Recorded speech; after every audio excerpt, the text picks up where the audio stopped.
Drive through the suburbs outside Dallas, and you'll see them everywhere. Two-story columns frame the front door, stone climbing up to steep, dramatic roof lines. A tangle of gables and dormers that looks like a small mountain range bolted onto a single house. It reads as money. It reads as permanence. It reads as the American dream, finally made real. Now walk around to the back of that same house. The stone is gone. The columns are gone. What you're looking at is plain vinyl siding, a sliding glass door, and a few rectangular windows with no trim at all. You're standing behind the same house you admired 30 seconds ago, and it looks like a completely different, much cheaper building. Because in a way, it is. Drive to the suburbs of Atlanta and you'll find the same house. Phoenix, the same columns, the same stone front, the same theatrical roof, and the same bare backside waiting around the corner. This pattern repeats across tens of thousands of subdivisions built between the mid-1980s and 2008. And here's the thing. Nobody tells you when you're standing in the driveway. Falling in love. The McMansion, America's dream house for an entire generation, was never really a house. It was a stage set, a facade built to impress you from the street, with the cheapest possible shelter stapled on behind it. And right now, about 25 years after the first wave went up, that set is starting to collapse. The stone is peeling off the walls, the vinyl is cracking. The complicated roofs are leaking into walls that were never built to get wet. So today we're going to pull this whole thing apart. Where the McMansion came from, the 3 lies built into every single one of them, why they're all failing at the same time, and how to spot one before you ever sign the papers. Stick around to the end, because the part most owners don't see coming is the one that costs them the most. To understand how strange these houses really are, you have to compare them to what came before. In 1950, the average newly built American home was just 983 square feet. That's it. Families of 4, 5, even 6 people lived in under 1,000 square feet, and nobody thought of it as a hardship. More importantly, those homes were honest. They were built from real materials by people who assumed you'd live there for decades. The framing was solid lumber, where wood siding was used. It was real cedar or redwood, chosen because it would last. Where brick was used, it was structural brick, doing an actual job, not a thin decorative skin glued to the front. The rooflines were simple, a single gable or hip, with very few seams where water could sneak in. You could re-roof one in a day. These weren't luxury homes, they were tools. The house was a shelter that happened to build a little equity over time, not an investment vehicle, not a scoreboard. You bought it, and you stayed. And here's the punchline. 70 years later, most of those houses are still standing. The brick hasn't crumbled. The framing hasn't rotted. The simple roofs never developed the leak patterns that haunt complicated ones. They look dated, sure, but they are structurally sound. That is the baseline. Remember it, because everything we're about to look at is going to fail that test. So what changed? The 1980s changed, somewhere in that decade. Wealth stopped being something you quietly had and became something you loudly performed. Television filled up with families sprawling through enormous estates. The house stopped being a shelter and started being a statement, visible proof that you had made it. And at the exact moment the culture demanded bigger, the money showed up to pay for it. Mortgage rules loosened. Debt levels that would have disqualified a buyer a decade earlier suddenly became normal. Buyers could borrow sums that would have been unthinkable in 1975. The only question left was what to build with all that money. The answer the building industry came up with is the reason these houses are rotting today. Developers figured out something that quietly reshaped the entire American suburb. Construction costs don't rise in a straight line with size, but sale prices do. A 3,000 square foot house doesn't cost twice as much to build as a 1,500 square foot one, but you can absolutely sell it for twice the price. So the incentive wasn't to build better, it was to build bigger, and to make bigger look expensive as cheaply as possible. That single calculation is the source of everything that follows. To pull it off, the industry rebuilt the American house from the materials up. Solid masonry takes skilled masons and time, so it nearly vanished, replaced by wood stud framing with a thin exterior skin applied like wallpaper. Dramatically faster, dramatically cheaper, far less durable, but that was a problem for whoever owned the house in 25 years. not for the person selling it next quarter. Solid plywood gave way to oriented strand board, which is essentially wood chips and glue pressed into a sheet. Real stone became a thin manufactured veneer.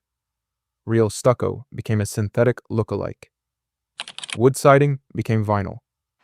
Every swap looked about the same from across the street and cost a fraction of the original. And then came the move that defines the whole genre. Builders concentrated all the expensive-looking materials on one wall so the street could see. The front gets the stone, the trim, the tall windows, and the columns. Everything behind that front wall gets the cheapest materials code will allow. You're not buying a house.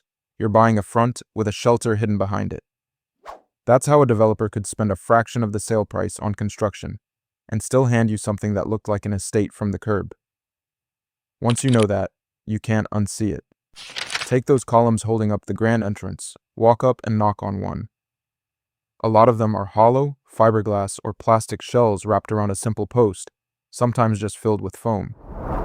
Real classical columns have specific proportions and an actual structural job. These are props. Whatever weight sits above them is carried by a hidden beam. The column is there to suggest something solid is happening, while holding up nothing at all.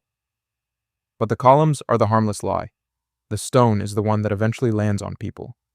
Get close to that stone facade and look at the edges. It's manufactured veneer, often just an inch or two thick, glued to plywood with mortar and metal ties. Real stone construction uses stones thick enough to be structural. This stuff is thin enough that you could see light through a piece before it's installed. The corners give it away, with metal trim where real masonry would simply turn the corner. From 15 feet, it reads as permanent. Up close, it's clearly a decoration stuck to a wall. And glue, ties, and mortar don't last the way a quarried wall does. Hold that thought, because we're coming back to what happens when that bond lets go. Then there's the roof, the part that looks the most impressive and works the least. A real old estate developed a complicated roof over generations. As wings were added and each new gable actually covered a new room. The McMansion starts complicated on purpose. Multiple intersecting gables, dormers with no rooms behind them, a dozen different pitches, all for visual drama. The problem is that every valley where two roof planes meet is a place where water can get in. A simple gable roof has a couple of vulnerable spots. These roofs can have dozens, and every single one depends on flashing being installed perfectly, and staying perfect for decades. All that complexity also creates a dead triangular attic space you can't use, and can barely insulate, plus a 2-story entry foyer that heats and cools hundreds of cubic feet of air no one ever stands in. The entire payoff is the 10 seconds when a guest walks in and looks up. And out front, increasingly, the garage runs the show. 3-car garages now eat up half the width of the facade, wider than the actual front of the house. The cars get the prime real estate. The front door is an afterthought tucked off to the side. The message of the whole composition is impossible to miss. This house was designed to be looked at, not lived in. Which would all be fine, a harmless bit of theater, except for one thing. Theater isn't built to last, and the bill for that always comes due. Here's where the story turns, because every shortcut we just walked through has an expiration date, and they're all expiring at once. Start with the vinyl siding, sold in the 1990s as the miracle product that never needs painting. What the pitch left out is the aging curve. After about 20 to 25 years of sunlight, the material starts to break down. The color fades, the surface develops a powdery residue called chalking, which is the plastic itself degrading. It grows brittle, warps, and cracks as it expands and contracts through the seasons. This isn't dirt you can wash off. It's the material wearing out, and you can't reliably paint your way out of it. The honest fix is to strip the skin off the entire house and start over. The synthetic stucco was worse. Through the 1990s, builders loved a system of foam board and an acrylic coating that mimicked real stucco for a fraction of the cost. The fatal flaw was water. Any moisture that got in behind it, through a crack or a poorly sealed window, had no way back out. It sat there against the wood sheathing and rotted it from behind. By the late 1990s, this triggered class action lawsuits, and entire subdivisions, especially across the southeast, had to be torn open and reclad. The pretty exterior was intact while the wood structure behind it was quietly dissolving. Then there's that oriented strand board, the chips and glue sheeting holding much of the house together. When it gets wet, it swells, and it does not shrink back. Now connect that to those leaky, valley-covered roofs. Water finds the seams, reaches the sheeting, and the deterioration accelerates with every wet season. Floors built on it go springy. Walls telegraph waves through the siding. It's not one bad spot. It's the bones of the house. And remember that thin stone we said we'd come back to. 25 years of temperature swings and trapped moisture eventually break the bond. The mortar fails, the metal ties corrode, and stones start detaching, sometimes hanging loose, sometimes falling. You can't just glue one back.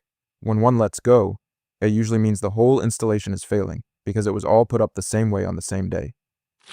And that's the real trap. Everything in these houses was installed simultaneously, so everything reaches the end of its life simultaneously.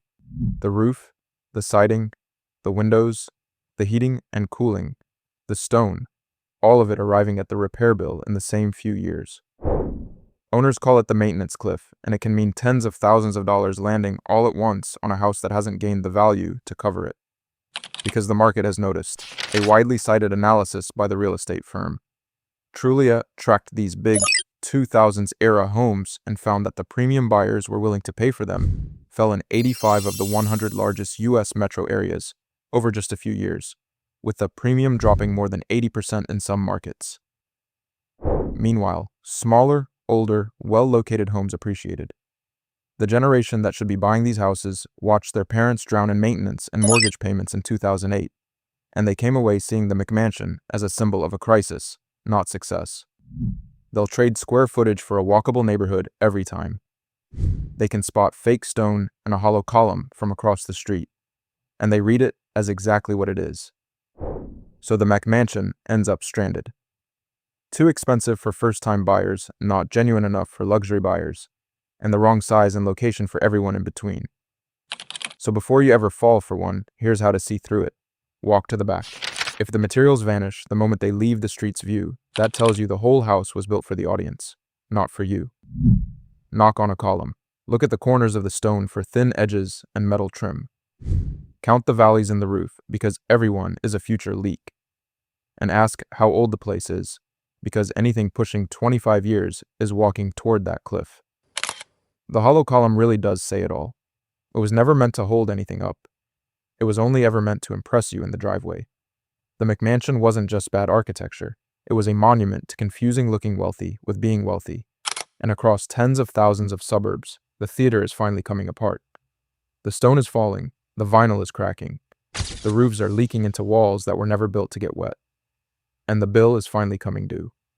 If this changed how you'll look at the next one of these you drive past, do me a favor and hit subscribe, because we dig into the hidden truth behind the buildings we live in every single week. Give this video a like so more people see it, and share it with the one person you know who's house hunting right now. They'll thank you before they sign anything.